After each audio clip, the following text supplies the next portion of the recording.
Guys, got Chauncey here, and this is his first S.M.A.R.T session with us working on his indoor reactivity.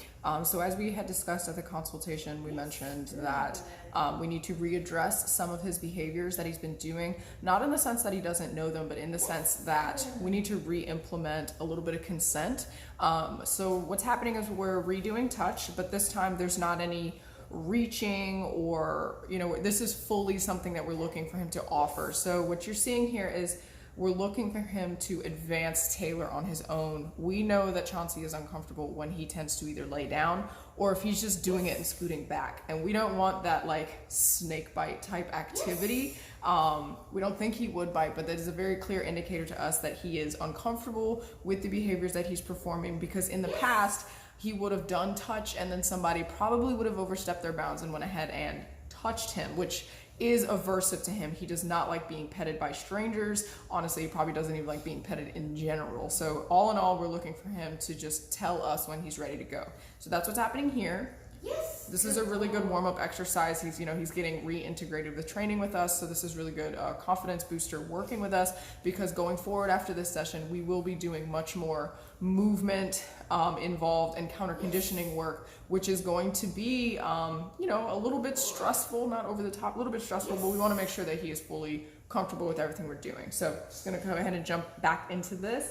And Taylor is now implementing a little bit more movement now, so not a whole lot. You'll notice we're also not using clickers. We'll redo the clickers, or we'll put it back into play again later on, but today we're keeping it very mellow. We also came on with mats because it is pandemic season, so we want to not overdo it with him. He saw us like with masks on. He's like, oh my gosh. So no clickers. He's just getting used to us again and then redoing touch. Good boy.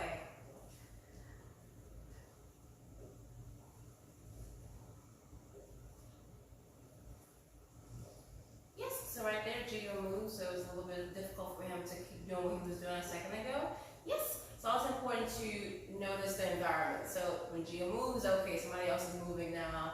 I'm a little unsure. Yes. Another thing that I'm doing, I'm also making the treat a little bit more fun for him. He gets to escape, basically. I do this on my own dogs. Yes. And it really brings some joy back into some scary behaviors. Yes. Touch can be a little frightening for him sometimes, because again, he's a little nervous about people, but getting him to kind of reset and go away from me after he does something a little spooky kind of makes him more inclined to do the spooky thing. It makes any sense. Yes. Yeah.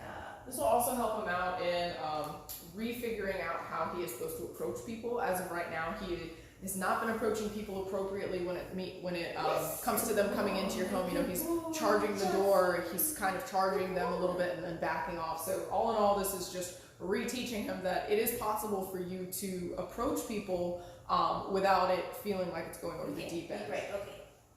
He needs a break. Chauncey is very, very subtle with his behaviors. We mentioned that he does send mixed signals. So this is a very clear indicator to us when he's laying down. This activity is relatively simple. And by simple, we mean that it is simple to us. However, for him, even though this is paired with high value treats, every once in a while he is choosing to just lay down to give him a break. And it's really important to know that like if he lays down, that's fine, that we will respect that as give me a second, guys, and that's fine. Like, we're not going to tell him no, we're not going to rush him. He's just not going to get rewarded for that behavior. But after he takes his short breather, he will realize that, oh, I might as well just, say hi to you guys, because that's what's making the reinforcement continue. So again, taking a little break, but then he's like, well, what the heck? Why'd Taylor walk away? Yes. He got up and he's like, oh, I'm not supposed to lay down. I'm supposed to go say hi to her. Good job. Good job.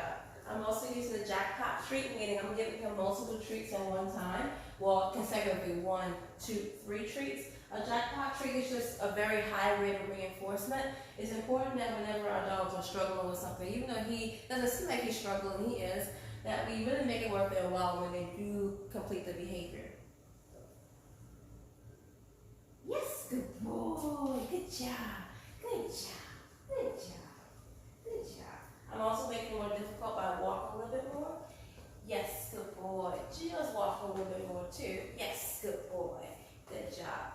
So what you basically see me do, if she moves and he looks at her, I make give him a treat. He's kind of jumping the gun, but this is going to be a taste of what it looks like when we start doing rehab work. Yes, good boy. Good job. Good boy. Yes, good job.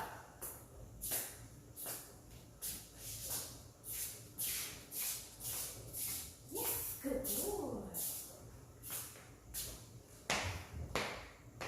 Good Chauncey. Oh, that's a good choice. Good job. Walking away from scary human making noise is always a good choice that he could possibly make. Oh, he's trying to take it over. Yes, good job. Yes, good.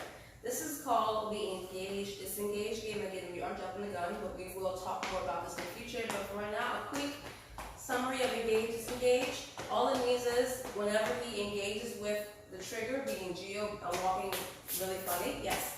I'm going to give him a really good treat, and I'm also, first I'm going to say yes, and then I'm going to give him a treat. I'm acknowledging that he's, good boy, I'm acknowledging that he is looking and acknowledging the trigger, but we're also making sure that he's not going over threshold, meaning that he's not too afraid about what she's doing.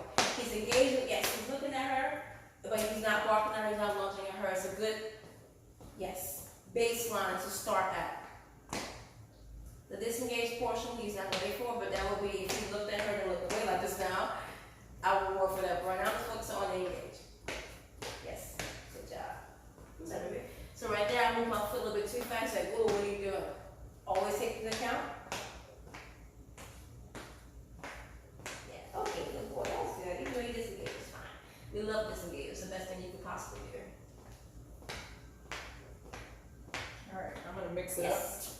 I'm moving a bit, and now I'm gonna see if he will approach me with a touch after me moving like this. And after I have paired it with good things. He doesn't have to, but I would love for him to choose to do that. Yes!